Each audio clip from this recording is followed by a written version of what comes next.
Muito bem-vindos vocês ao Globo News Painel, como sempre, aqui do estúdio da Globo News de São Paulo.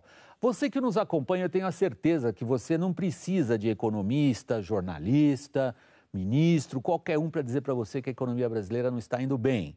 Você sente isso na sua vida. Você estabelece a ligação entre o que está acontecendo com a sua renda e o que está acontecendo com o país.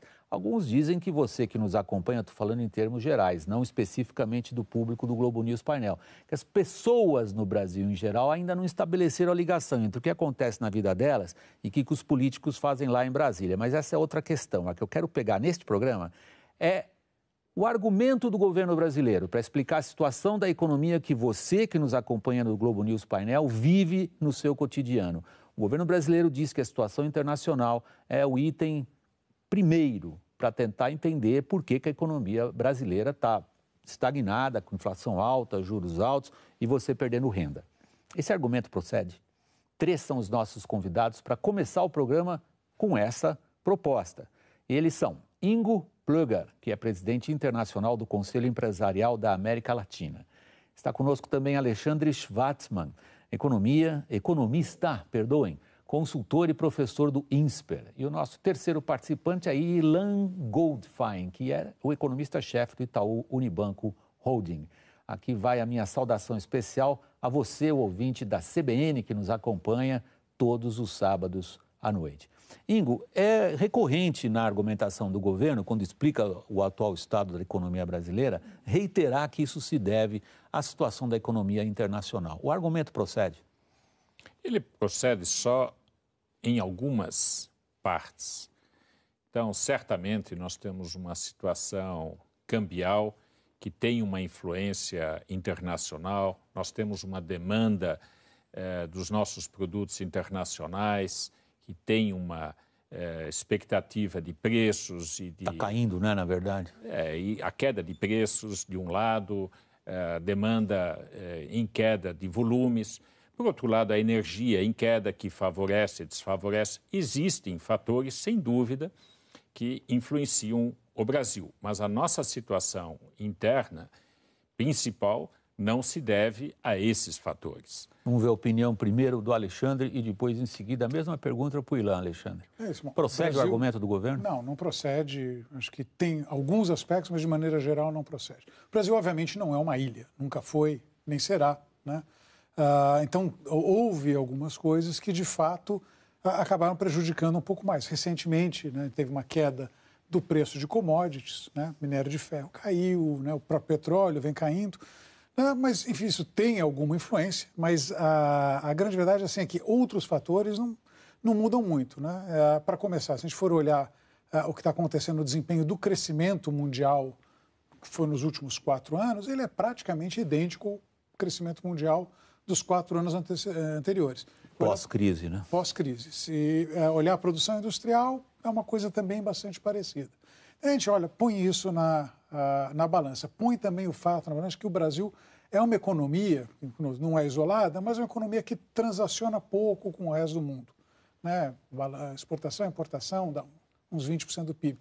E a gente olha também aqui em volta países que têm características semelhantes às do Brasil, inclusive até transacionam mais com o exterior, mas que também dependem de commodities, como o Chile, como a Colômbia, como o Peru, são países que, de maneira geral, têm um desempenho muito melhor que o nosso. Então, esse conjunto da obra sugere que os problemas são internos. A gente depois pode até levantar Nós vamos ter oportunidade no programa de entrar nisso daí. Eu queria primeiro trazer o Ilan à discussão. Com a mesma pergunta, Ilan. O argumento central nas explicações que as autoridades, sobretudo as da área política, né, mais do que as autoridades da área econômica, o Joaquim Levy lá mudou um pouquinho esse discurso. Mas o discurso da presidente Dilma Rousseff é este: a culpa é lá de fora. Não procede no seguinte sentido. O momento não é o problema da crise internacional. Na verdade, a economia mundial está melhorando, na minha visão, e não piorando. Olhando um período um pouco mais longo... que seria o mais longo para você? Seria a crise internacional de 2008 para cá. A partir de 2002, a China desacelerando. Está claro que o mundo é outro, o mundo é mais fraco, o ciclo de commodities acabou. Eu diria que o período de boom já não é mais o mesmo. Quase todos os países da América Latina, desde a Argentina até Chile, Peru, México, está todo mundo desacelerando. Por conta do fim desse ciclo, na sua avaliação? O fim do ciclo. Agora, o que os países fazem com suas políticas podem ter amplificado ou reduzido o impacto desse cenário internacional pior. E eu tenho a impressão que as nossas políticas, na verdade, acabaram amplificando um pouco o choque internacional, que não é de hoje, repito, já começou em 2008 com a crise internacional e, a partir de 2010, 2011, com a desaceleração da China. Eu vou fazer, prometo, minha última pergunta sobre o cenário internacional e aí nós vamos descer a fundo no cenário da economia brasileira atual. Ingo, como que o mundo está neste momento em termos de economia? Quais são os aspectos na evolução da economia mundial que eventualmente preocupam você em relação ao Brasil? Em primeiro lugar... Se você tem essa preocupação. Tem. Em primeiro lugar, o crescimento dos Estados Unidos, que é bastante favorável, eu não vejo como sendo um crescimento sólido, sustentável para os próximos anos. Até porque ele tem fatores internos que são frágeis. A União Europeia tem um tema muito complicado e eu acredito que um elemento muito grande está crescendo no mundo, que é a questão da irracionalidade dentro da parte política. Veja a situação da Rússia, veja a situação da Ucrânia, veja a situação do norte da África no momento, do Você Estado diria a Islâmico. irracionalidade geopolítica tendo impacto sobre a economia real mundial? Exatamente. Antes, você tinha uma crise, mas tinha uma certa previsibilidade de reações. Hoje, você tem crises onde a previsibilidade pela irracionalidade toma aspectos que fica muito difícil você prever o que poderá acontecer. Então, acho que esse é o tema... Não há nada que os economistas e os agentes de mercado mais detestem do que imprevisibilidade. Eu acho que todos nós, porque se você tem uma possibilidade de se adequar a uma percepção, você tem uma possibilidade de mudança e você tem uma previsibilidade. Agora, o que está acontecendo, e isso é mundial, é um processo de transformação onde você tem uma paralisia das reformas das instituições mundiais. O FMI não consegue mais reagir como podia, o Banco Mundial não tem mais a oferta que poderia, e assim vai. O Conselho de Segurança não está dando as respostas adequadas. O Conselho de Segurança das Nações Unidas, ao qual você se refere. Então, você percebe que os modelos estão se exaurindo. E isso traz espaços para a irracionalidade. Alexandre, a pergunta é, quais são os fatores que você identifica na situação internacional que eventualmente lhe causam preocupação quando relacionados ao Brasil? O Ingo situa basicamente, se você me permite resumir o seu pensamento, os riscos geopolíticos são de tal ordem que tornam a previsibilidade de assuntos econômicos muito mais difícil. Não, isso certamente é verdade, mas eu acho que o que o Ingo falou cai na categoria aquilo que eu acho que foi o Donald Rumsfeld, que foi secretário... Foi o secretário de Defesa americano sobre o George W. Bush. Diferenciava lá o desconhecido, o conhecido. Você, tem coisas que você sabe que são um problema, você não sabe qual que é o resultado, e tem o desconhecido, que você não sabe nem onde pode vir. Acho que o do Ingo está mais perto daquilo que é o desconhecido mesmo. Você pode realmente ser surpreendido. Eu quero me concentrar mais naquilo que a gente não sabe qual que é o resultado, mas a gente sabe que esses problemas estão por trás. Então, certamente China, né? A desaceleração da economia chinesa não é extraordinária, o crescimento ainda de 7% é um crescimento forte para qualquer padrão, a economia chinesa é maior, mas tem tido um efeito sobre preços de commodities, a gente está vendo isso no minério de ferro claramente, que tem afetado a economia brasileira, cujas exportações dependem primordialmente de commodities. Nossa capacidade de importar aumentou muito quando obviamente o preço das commodities subiu e tem caído muito agora que eles vêm caindo. Então, acho que prestar atenção no que está acontecendo na China. Eu estou mais otimista no que diz respeito aos Estados Unidos. Eu acho que tem, obviamente, sempre tem alguma fragilidade, mas a gente vê, depois de muitos anos, o que parece ser um processo em que o mercado de trabalho vem gerando aqui há 1 ano e meio, 2 anos, 250 mil postos de trabalho por mês, parece que a economia consegue se encaminhar, tanto que, enfim, o próprio Banco Central norte-americano está sentindo mais à vontade para discutir tirar o pé do acelerador e pôr o pé no freio. E a Europa tem toda a questão da Grécia, estão tomando, acho que de uma forma um pouco irresponsável isso. Acreditam que a saída da Grécia a essa altura, se acontecer, não é provável, mas se acontecer, seria um evento limitado. Acho que o evento Grécia é um evento limitado, mas abre uma porteira que acho que nenhum de nós gostaria de ver aberta, que é, enfim, sair da moeda única. Então todo mundo pode. Ilan, é a última pergunta que eu prometi exclusivamente sobre a situação internacional, embora eu sempre insista com você que nos acompanha em casa da necessidade da gente prestar muita atenção no que está acontecendo lá fora. A frase foi sua, o Brasil não é uma ilha, Alexandre. E a outra frase que você disse na sua primeira intervenção, Ilan, foi que você vê o mundo melhorando do que piorando. Agora, essa melhora que você vê na economia internacional é suficiente para nos deixar tranquilos? Não. O mundo está melhorando, mas não vamos voltar a ter o período de boom, de crescimento, que favoreceu muito os países emergentes, favoreceu muito o Brasil. Quanto mais cedo a gente perceber que o mundo é outro, que a gente tem que se acostumar com um padrão de ajuda externa menor, melhor. Eu acho que um dos problemas que a gente teve nos últimos anos é que a gente não percebeu, e aí é uma outra frase, que a festa acabou. E demorou muito tempo. Você diz a deles ou a nossa? As duas. Estava todo mundo numa festa. A China estava crescendo 12%, Estados Unidos estava crescendo 4,5%, Brasil, em média, estava crescendo 4,5%, teve ano em 2010 que cresceu 7,5%. Todo mundo crescia, a média de crescimento na Argentina era 6,8%, 7%. No Peru, o crescimento era 9%, 10%. É uma festa geral. Preços de commodities lá em cima, todo mundo vendendo. Agora, mudou. Não mudou esse ano. Mudou já há algum tempo. E nós demoramos para perceber que houve uma mudança permanente. Agora, de hoje em diante, eu acho que não vai piorar. Você está falando da situação internacional. Internacional. Os Estados Unidos, acho que voltou a crescer. E um país como os Estados Unidos, quando volta a crescer, ele tende a puxar o resto. Todo mundo tem medo que o resto puxe os Estados Unidos, seja o abraço do afogado. Mas eu acho que não, os Estados Unidos está saindo, vai puxar o resto. Mas não é suficiente. Agora, nós temos que fazer nossas políticas internas corretas. Vamos falar delas agora, finalmente. Quem começou desde o começo do programa e viu de início uma pergunta sobre a situação internacional, já adivinhou que, na verdade, isso é um pretexto para a gente falar do que está acontecendo aqui agora e testar um argumento. Como eu costumo dizer no painel, as crises, a política e a econômica viraram uma só.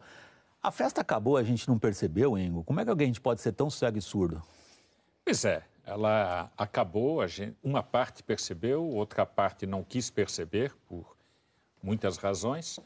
Eu acho que hoje existe uma consciência de que temos que fazer duas coisas. Primeiro, os ajustes que estão sendo feitos, têm que ser feitos com profundidade e com consistência. E a segunda parte, que é mais complicada e difícil, que são as reestruturações. Então, a Você está falando de duas etapas em dois momentos? Não, são duas coisas ao mesmo tempo. Ou são simultâneas? São simultâneas. Um é o ajuste fiscal, são os ajustes às contas, colocar o país na rota. E a segunda parte, porque isso é uma situação necessária, mas não é suficiente. A reforma política, ela tem que ser realizada. E ela é complicada, ela é difícil, a gente sabe. A reforma tributária, ela tem que ser feita. E isso são ajustes estruturantes. E essas partes necessitam de uma resposta que não temos ainda. Nós temos todo um sinal de que os ajustes estão sendo feitos. A parte fiscal, defesa, ou seja, equilibrar contas. Etc. Mas a outra parte ainda não tem nada que possa nos sinalizar que estamos na rota correta.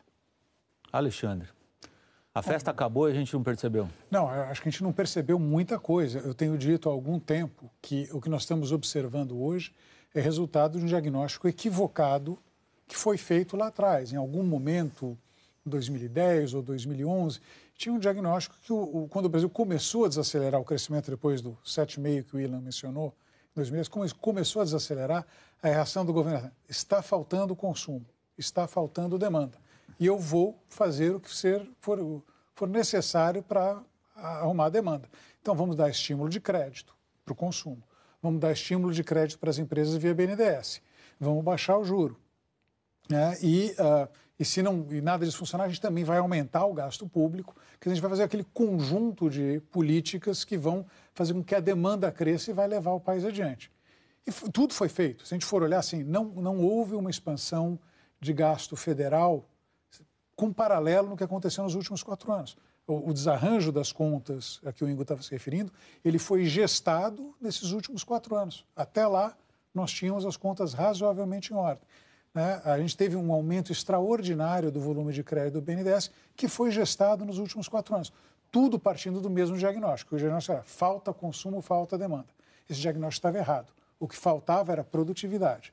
A gente tinha conseguido crescer, entre outras coisas, porque nós tínhamos uma folga enorme na economia, tinha um monte de gente desempregada, a gente conseguiu botar essas pessoas para trabalhar. Ótimo, ótimo, muito bom colocar as pessoas para trabalhar. Só que em algum momento isso aí acaba. Você tem que sair do momento em que o crescimento é baseado em pôr mais gente para trabalhar para o momento em que vamos fazer com que cada um produza mais. E aí entra na questão das reformas, que também foram devidamente abandonadas. Então, acho que foram 2 vetores que foram caminhando em direções de piorar a economia. Num deles, esse desarranjo fiscal, o descuido com a inflação, né, a expansão desenfreada de crédito sem qualidade, tudo isso gerou o problema, a necessidade de ajuste que nós temos hoje. E, para piorar a coisa, ao invés de nós avançarmos na questão da produtividade, a gente foi no sentido oposto. Nós ficamos uma economia mais fechada, teve mais proteção para o produtor local, teve um volume maior de intervenção, o próprio papel do BNDES em escolher alguns setores, sabe-se lá por que critério, teve um papel nisso. Então, a gente fez, na verdade, o caminho inverso do lado da produtividade. Então, as restrições ficaram mais prementes ao mesmo tempo. A oferta não conseguia crescer e a demanda estava crescendo. O resultado é isso, inflação alta, desequilíbrio externo.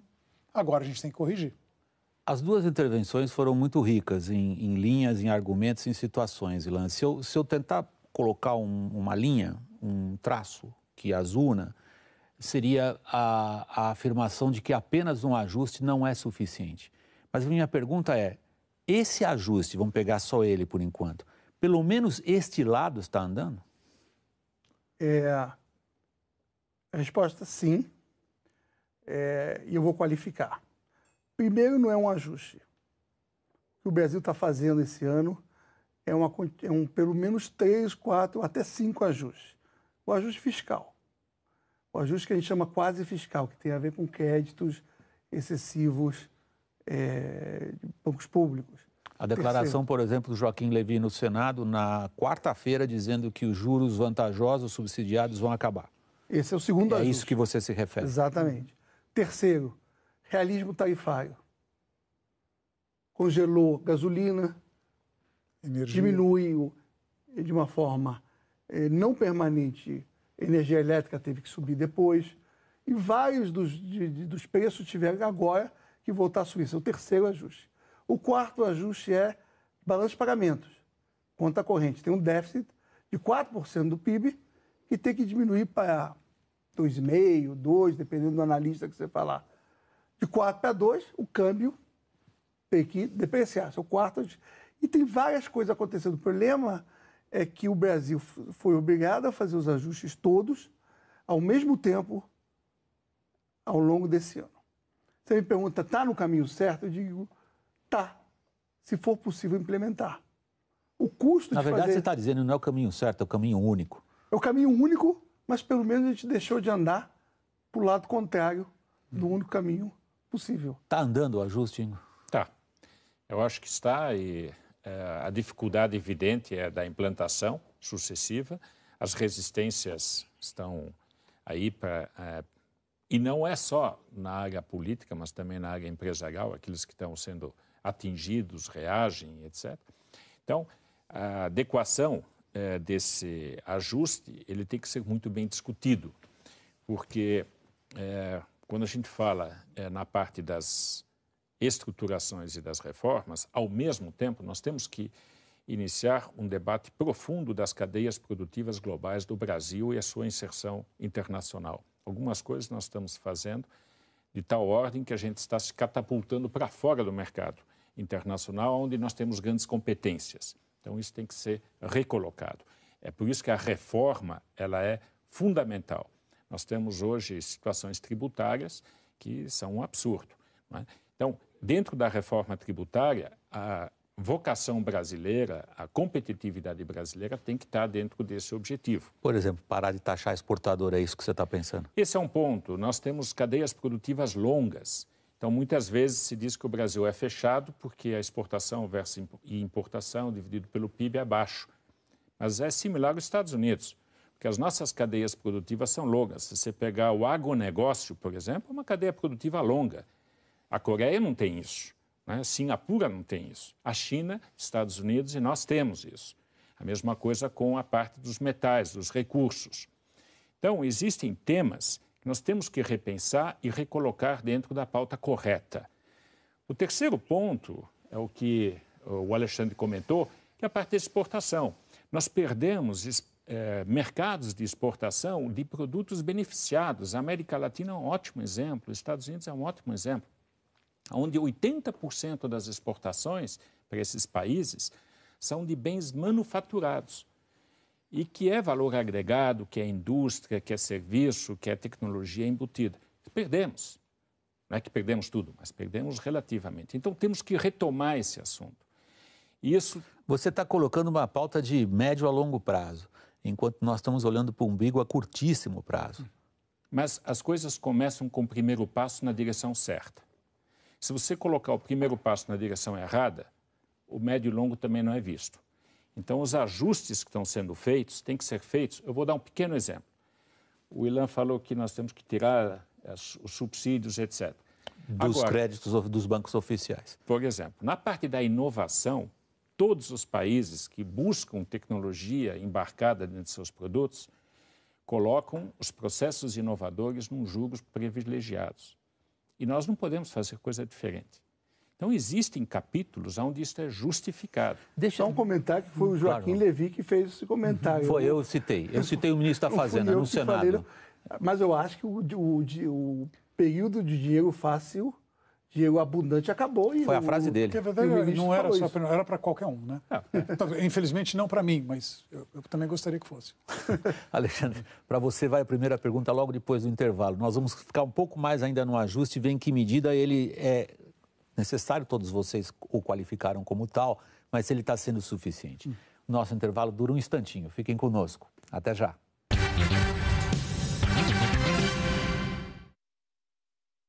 Bem-vindos todos vocês de volta ao Globo News Painel, falando desta vez da economia brasileira. Nós começamos examinando o argumento se a situação internacional é a principal responsável pelos problemas econômicos. Estou sendo diplomático, pela crise econômica que nós estamos vivendo hoje. O argumento foi rapidamente derrubado pelos nossos convidados que estavam, ao final do primeiro bloco, discutindo se o ajuste proposto como uma das vertentes necessárias, um dos trilhos necessários para consertar a economia brasileira está funcionando. Está? Acho que em alguns aspectos mais do que outros. Acho que algumas coisas, por exemplo, o Ilan mencionou o ajuste dos preços que tinham ficado represados para segurar 4 ajustes ele artificialmente mencionou, a inflação. A gente já caminhou bastante aí, quer dizer, então não é muito bacana de ver isso, porque obviamente o preço de energia subiu uma barbaridade, gasolina outra tanto, mas na verdade tínhamos que nos encontrar com a realidade, acho que houve já esse encontro. Acho que nós demos alguns passos importantes do lado fiscal, do lado dos gastos e tributos, mas a verdade, assim, talvez não seja possível fazer tudo aquilo que o ministro da Fazenda tinha como meta. Quer dizer, ele quer fazer que o setor público brasileiro como um todo economize alguma coisa como 66 bilhões de reais. O problema é que a arrecadação está diminuindo mais rápido do que os gastos. Sim, a arrecadação não está indo tão bem, né? E eu tenho sempre a nítida impressão de que quando ele fez a meta de 66 bilhões, acho que ele talvez não tinha uma ideia muito clara do tamanho do buraco em que nós estávamos. Já existe uma ideia clara do tamanho do buraco? Eu acho que ainda não existe. Então, ele não saiu de onde ele imaginava que fosse a linha de partida. Quando ele saiu, ele saiu uns 30, 40, 50 metros para trás da linha de partida. Então, a gente acabou de ter, na semana passada, a divulgação de um resultado muito ruim do Tesouro. Tudo bem, é um mês só, mas muitos dos comentários que esse resultado ruim, na verdade, representam um reconhecimento de uma série de despesas que tinham sido realizadas, estão sendo contabilizadas agora. Então, você tem um caminho para fazer o ajuste fiscal, o ajuste das contas públicas, que é mais árduo do que se imaginava. Então, eu, por exemplo, não estou comprando a ideia de que ele vai conseguir entregar a meta exatamente esse ano. Mas talvez não seja o ponto mais importante. O ponto mais importante seja que, primeiro, você sai de uma situação muito ruim, vai para uma que é melhor, e você aponta para um caminho de consolidação fiscal, que o programa não acaba em 2015, mas continua em 2016 e 2017. O único problema nessa história toda é o seguinte: um ajuste de 2, 3 anos, quer dizer, o aumento de imposto, segurando o gasto, obviamente isso tem um custo do ponto de vista social. Eu queria entrar nesse ponto, exatamente porque a apresentação do programa foi dirigida diretamente a quem nos acompanha e não precisa de nenhum de nós 4 aqui para entender o que está acontecendo na vida dele. Não, estão sentindo. Agora, tanto você quanto o Ingo, principalmente ao final do primeiro bloco, mencionaram o fato de que vários setores que se sentem, de uma maneira ou outra, prejudicados pelos ajustes fiscais, estão buscando ali consertar créditos subsidiados, por exemplo, você disse que não podem ser abolidos totalmente, as desonerações, que é uma maneira que o governo está encontrando de pelo menos melhorar um pouco a arrecadação, prejudicam este ou aquele outro setor que tem uma capacidade boa de argumentação com o governo, Ilan. E agora vem a pergunta: qual é? As pessoas olham para economistas em geral e acham que todos têm uma bola de cristal e sabem dizer direitinho qual vai ser o impacto disso tudo na economia real. A economia real hoje está começando a registrar desemprego. O escândalo da Lava Jato teve impacto na economia real, por redução de investimentos, empresas pedindo recuperação judicial. Quando você olha para a situação econômica brasileira, você já vê o fundo do poço? Acho que a gente está num período de crescimento negativo que ainda não acabou. Então, não estamos no fundo do poço, infelizmente.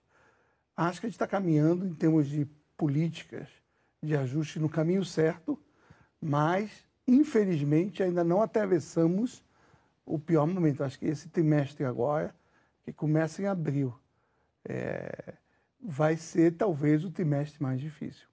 Você mencionou que uma das dificuldades do ajuste fiscal é a queda da receita.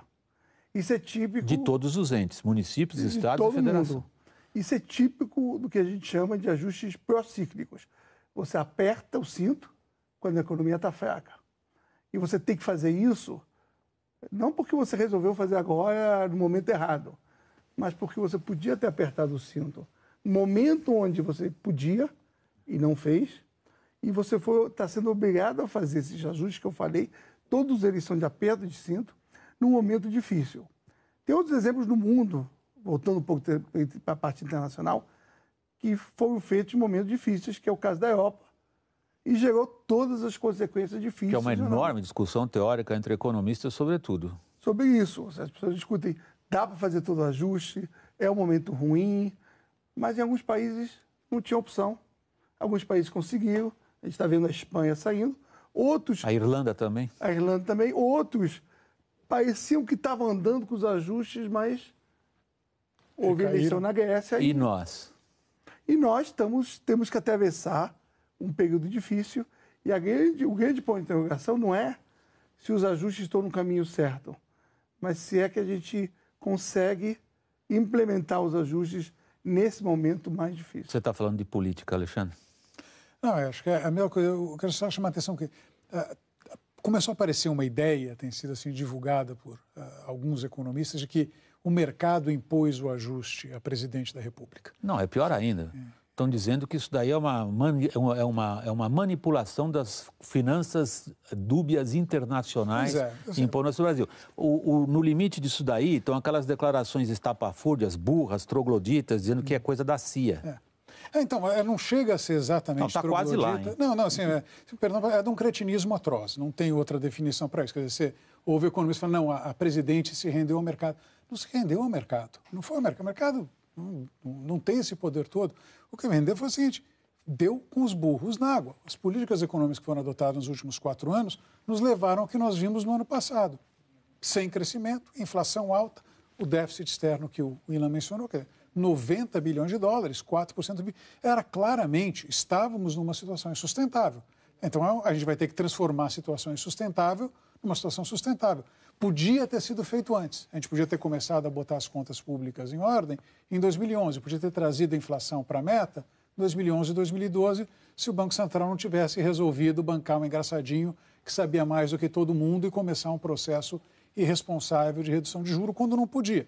Podia ter feito uma série de coisas. Não fizemos, agora a gente está pagando. Então, obviamente, coloca no seu um país que já não crescia, né, no ano passado, quando não tinha nenhum dos ajustes em curso, obviamente você põe ajustes que tiram renda das pessoas. Subiu o preço de energia, é menos renda no bolso das famílias. As pessoas estão, em bom português, estão empobrecendo. Estão empobrecendo, estão perdendo emprego, estão pagando mais imposto. Então, obviamente, isso vai ser custoso. Então, o fato de a gente começar o ajuste num momento ruim, porque a gente fez bobagem antes, não é porque ninguém está mandando, não, é a conta das bobagens que finalmente chegou, obviamente levanta a questão, que acho que é o que o William estava mencionando, a gente consegue sustentar isso 2, 3 anos? O William, de fato, deixou uma questão fundamental no ar, e eu vou explorá-la um pouco, William, agradecendo a que você tenha colocado de maneira tão direta. A gente consegue implementar o que vocês consideram necessário e que está indo no caminho correto no atual ambiente? Ingo, qual é a sua avaliação? Nós passamos agora a falar de política, né? Não sei se vocês gostam de falar de política, muito, eu gosto. Muito, então... muito. Eu acho que nós temos aí uma grande oportunidade que, se nós deixarmos a situação como está, ela vai ser suficientemente ajeitada, mas não vai resolver o nosso problema. E logo no início do programa eu falei que nós estamos num ajuste e não com as reformas. Você falou ajuste de um lado e medidas reestruturantes de outro. Exatamente. Então, a reforma política e a reforma tributária, ela terá que ser iniciada imediatamente. Mas a pergunta do Ilan é a seguinte, isso está sendo feito? Não.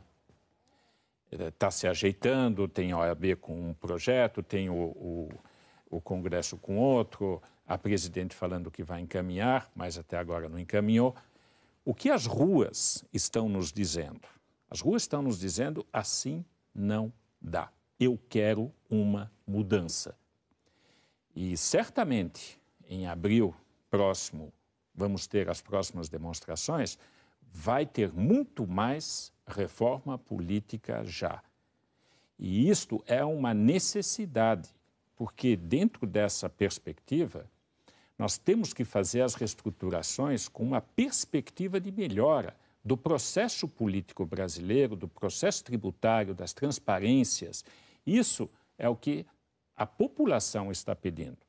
Isso é muito forte e isso me dá muita esperança de que a parte política vai se mexer como se mexeu há 3 anos atrás, antes da Copa, quando houve as Você está falando da Copa da Confederação. Exatamente. Ali em 2013. Que em 3 semanas o Congresso começou a votar coisas que ficou 10 anos parado sem poder mexer. É uma ótima questão que você coloca também. O que você está colocando sim, estamos num momento em que não basta apenas o ajuste fiscal, necessitaríamos implementar uma série de outras medidas e a voz das ruas dá a você, Ingo, a esperança de que a classe política ou os políticos lá no Congresso reajam na direção que você espera que isso aconteça. Eu espero que sim. Vocês também? Eu acho que o governo está muito fragilizado politicamente. Enfim, trabalho já há algum tempo. Eu não consigo lembrar tão facilmente de um governo tão fragilizado, ainda mais um governo que acabou de ser consagrado pelas urnas. Obviamente é a reeleição da presidente, ela ganhou até por uma margem pequena, mas bem ou mal ganhou uma eleição. Você imagina que fosse um governo que fosse entrar energizado por uma vitória. Não. Com 3 meses no novo mandato, tem um governo cuja popularidade está no chão, né? Desarticulado politicamente. Quer dizer, o Congresso virou terra de ninguém. Né? E eu tenho simpatia pela ideia de reforma política. Eu acho que é necessário. O problema, quer dizer, eu desconfio que o que eu tenho na cabeça de reforma política é muito parecido com o que o Ingo tem na cabeça de reforma política. Então, a gente não tenha conversado sobre o assunto, mas eu imagino o que ele está falando. Meu medo é o seguinte, eu não sei se reforma política significa a mesma coisa para todo mundo, em particular para o governo. Quando a gente fala reforma política que o partido do governo apoia, não é a reforma política que eu gostaria de ver. Né? Então, eu acho incapaz um governo tão fragilizado ter condições de levar adiante uma coisa delicada como essa. Então, eu sou bastante pessimista na questão da reforma. Embora reconheça a necessidade da reforma política, eu acho que a gente não vai ver, particularmente não com um governo tão no corner, tão na lona, quanto esse atual governo. Ilan, você vê que a questão voltou para você. Você deixou no ar, nós fizemos uma volta. Bumerangue. É um bumerangue. Voltou para quem jogou. Mas a questão é ótima. Quando você levantou, no final da sua intervenção, a última intervenção até agora no programa, se temos o ambiente para a implementação daquilo que é necessário para consertar a economia, não sei se você levou em conta aquilo que os analistas políticos chamam como uma mudança de eixo de poder. Atravessou a rua, saiu do Palácio do Planalto, hoje está dentro do Congresso. A gente viu isso na semana passada, no fato do ministro da Fazenda ter se transformado no verdadeiro articulador político do governo e ter conseguido, na última hora, evitar, no Senado, a votação de uma lei que, na opinião dele, ministro da Fazenda, aumentaria ainda mais o rombo que ele está empenhado em consertar. Isso evidencia para o analista político que quem está negociando um com o outro agora é uma área econômica que o governo nunca quis saber dela, só fez isso agora por artifício, por pretexto político, com com uma nova força dentro do Congresso. O que isso diz para você, analista e observador da economia brasileira, em função da pergunta que você mesmo levantou sobre a implementação de ajustes necessários? Eu diria que isso significa que o que vamos conseguir são os ajustes mínimos para fazer o fiscal. Você comentou agora que o acordo foi para evitar um gasto maior. Foi um acordo de 3 bilhões de reais. 3 bilhões de reais. Você teve outro acordo sobre a questão do imposto de renda. Eu acho que nós vamos, nesse ano e talvez mais adiante, negociar esses acordos que vão permitir que algum ajuste fiscal seja feito, algum dos quatro. Mas é tudo coisa pequena, no fundo. Mas não vamos ter, por exemplo, as reformas. Não. Eu sou mais pessimista em relação às reformas que se comentou, acho que o Ingo comentou, elas têm que vir de uma forma simultânea. O Ingo atribui o otimismo dele em relação às reformas ao peso das ruas. Como é que você vê o peso das ruas? Eu acho que o peso das ruas vai permitir fazer os ajustes básicos, que é a estrutura antes das reformas. Não que eu não acho que tem que ser de forma paralela, tem que ser. Só que na situação atual que você descreveu, me parece que o que nós vamos conseguir é evitar um rebaixamento da nota de risco do Brasil pelas agências de classificação. Vamos conseguir fazer um ajuste fiscal que vai permitir... Só para esclarecimento, vamos ou não vamos conseguir evitar? Vamos conseguir. Vamos evitar. Vamos conseguir evitar, desculpa. Ok, manteremos nossa classificação de risco atual. Exatamente. Não vamos perder o grau de investimento. Não vamos perder o grau de investimento, mas não vamos conseguir ir muito mais além. Porque para ir mais além, você precisa de um consenso grande, um apoio grande. Você precisa de muito mais do que parece que temos hoje no Brasil. É muito interessante ver como que as opiniões de vocês retratam bem, de certa maneira, as grandes correntes de opinião que tem hoje na sociedade brasileira. Uma parte da sociedade brasileira vê o que está acontecendo, como você expressou, como uma grande oportunidade, uma outra vê como você acabou de descrever. Não é que você não queira o que deveria acontecer, mas você não vê as condições políticas dadas. Estou resumindo a posição de vocês dois de maneira correta? Quem está com a razão? Eu acho que a gente tem oportunidade. Só que a gente concentrou tantos ajustes num período tão pequeno que, infelizmente... Que esgotou o cacife político. E vamos ter que fazer isso ao longo dos próximos anos. O tema era assim, o governo tem um certo capital político. Aliás, tinha um certo capital, mas o capital político dele está encolhendo. Ele perdeu a credibilidade completamente. Perder a popularidade é uma coisa, ele perdeu coisa pior, ele perdeu a credibilidade. Perdeu a credibilidade, perdeu o controle no Congresso. Quer dizer, supostamente, a coalizão do governo, quer dizer, no papel tem, sei lá, 400 e tantos votos. A frase do presidente da Câmara semana passada foi fatal numa entrevista, quer dizer, não foi uma frase dita ali naquele abafa, como a gente fala, quando nós jornalistas cercamos os políticos, os economistas, o quebra-queixo com o microfone, foi de cabeça pensada. Sim. O PMDB finge que está no governo e o PT finge que está mandando.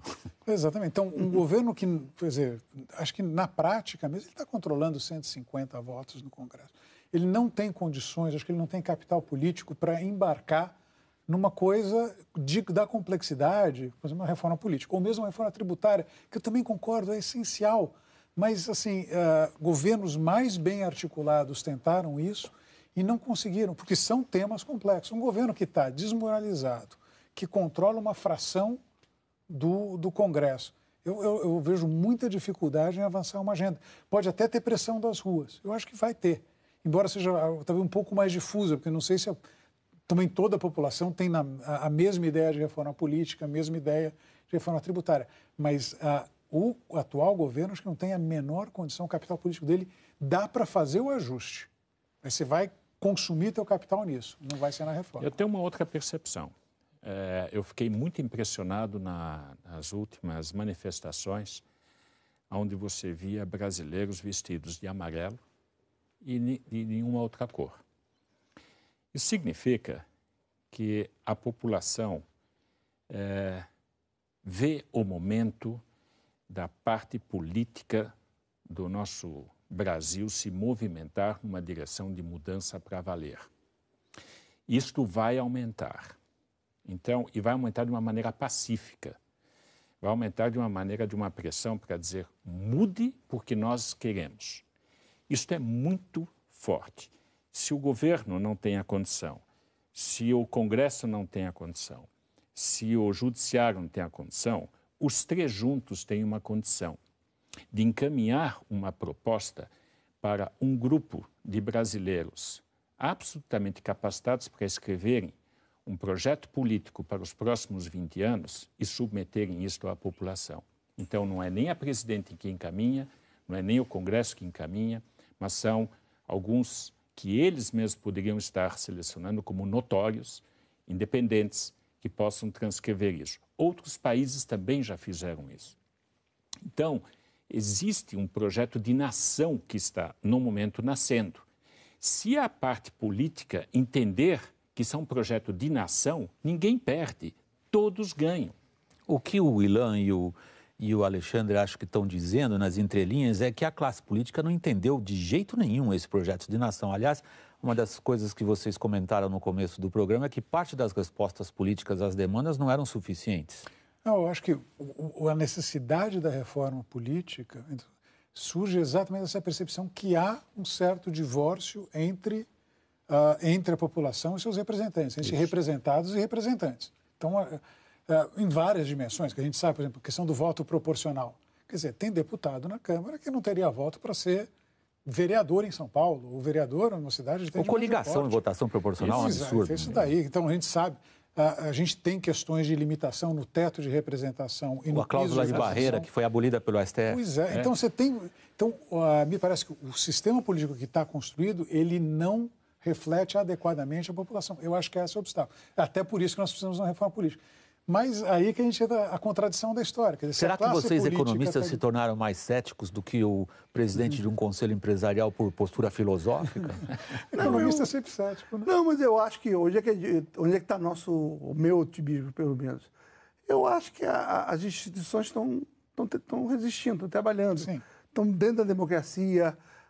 Acho que a população, quando sai à rua, não está procurando populismo, não está procurando um sonho. Eu acho que a população está farta de populismo. Está querendo a realidade, está querendo melhorar, viu que a situação piorou e quer melhorar.